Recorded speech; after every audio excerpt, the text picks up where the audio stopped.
we're just going to chat about it. Hello. We're back. Hello. We're back with Lori Hellman. Hello. I'm going to try not to cry. Just saying my name make you cry. Just makes me cry. Beautiful afternoon we've had together. We just listened to Lori speak at the Care for the Caregiver retreat here in Minnesota. What a great afternoon. You did wonderful. Well, thank you. Yeah, made everyone cry. I was so nervous because I knew I would cry, and I did. Yeah. Right out the gate. I know. I barely got through 2 sentences. She made everybody very emotional. Yes. If you've read Lori's story or you follow her journey on her podcast, you know that Skylar is incredible, but you also might know that he's a young adult. He's 20. And so one of the most touching moments didn't happen verbally necessarily, but Lori was looking at her son while she's making her speech and his tiny baby in this photo. And I just want to hold your heart. She's looking at him and discussing, you know, the first moments of autism and it entering their world and the language about it. And she just stopped and stared up at this little boy. I didn't realize I did that. Now I'm crying again. It's so beautiful. And she says, you know, I haven't seen him that young in such a long time. And in my life, my daughter's 8. She's so young. I feel like we make no progress and we're just constantly climbing up a hill. Mm-hmm. And I can see that you're further in and looking back, and there's so much about that journey, you know? So yeah.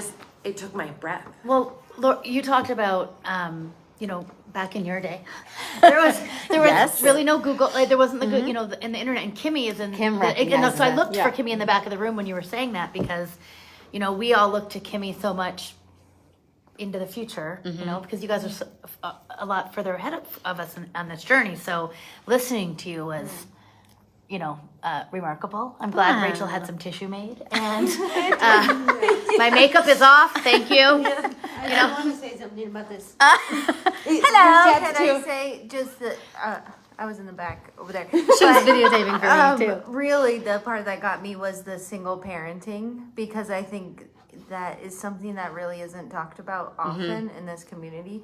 But so I was like, ah. Anyway, that was my crying. Yeah.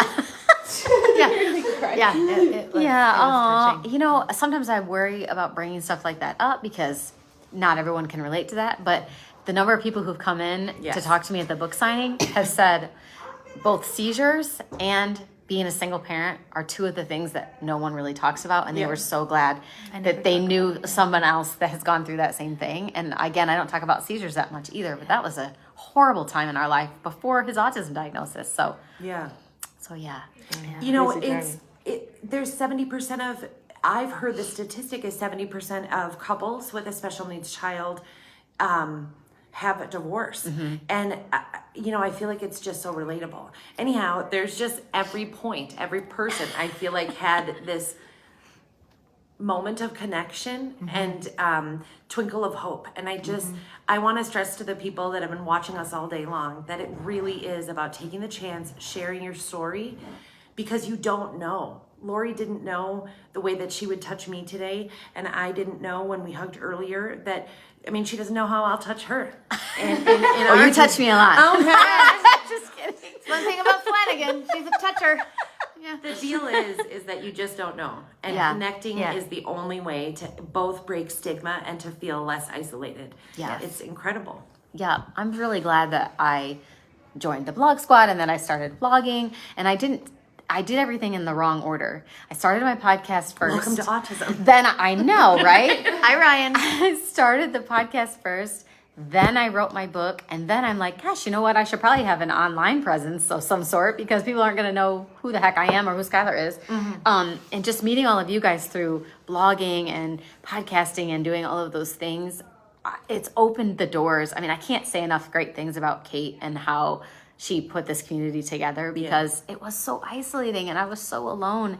And to find Kim, like, long time ago, who's been on this journey longer than me, that's who I want to connect with even more because I need her to teach me some stuff. When we started this, we all talked about, you know, at the 5 of us at the table, the differences. And Kimmy's like, well, I just, you know, wasn't sure people would be interested in my story. My daughter's older. And I said, oh, you have that so backwards because that's the story we all want to hear. Well, because you've you done know, it. though, it's not the cute.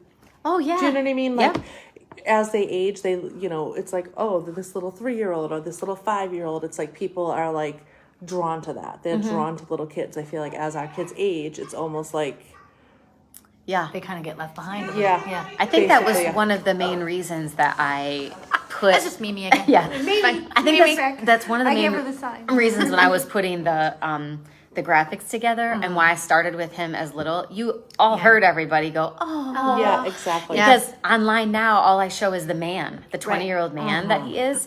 And so it helps people, I feel like, visualize what we were going through at that exact moment as 3-year-old Skylar was on the screen. Yes. And then I ended it with 20-year-old Skylar. And I just want people to see the journey is long, but there's hope. There's hope in it. And he's done a lot of things. Like you said, the doctor saying, oh, they'll never do this, or if they don't do this by this age, they're not going to do it. And, it's just simply not true. So I feel like us sharing that with the older kids gives the people the hope to, their kids can and will do many, many things.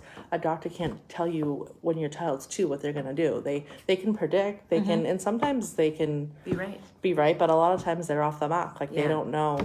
Even ourselves, like I'm always like, no, I don't think she'll be able to do that. And then like 2 years later, and I'm like, oh, guess I was wrong again. Yeah. You know? But I think that's the beauty of this weekend is people get to meet the Lori Hellmans and they can meet and really connect and be inspired. And it's that sort of that human touch, Rachel. Yeah, girl. It is really that coming together. And I just think this weekend is invaluable. So for people that have been on the fence about coming or, it's, we know it's watching from afar. Yeah, it's hard to get away, but it is, I said it on our last live and it sounds so cheesy, but I left last year not realizing how much I needed this weekend. Like I didn't know how much I needed this weekend, and how much my daughter thrived, and all the things I didn't think would happen. So we hope we get to see you all next year. Lori, thank you. Wait, thank the you. other message I just need to share, because it was such a beautiful arc in your whole story, is that one of the biggest things that shifted in your family is you. Yes. And I think that all of us needed the tissue when when we think about how much of I'm just going to say this myself. When I consider the job I'm doing with my daughter, I feel like I fail more often than I'm successful. And I feel that so deeply and it cuts so hard. And it's like it fills itself with salty and sadness.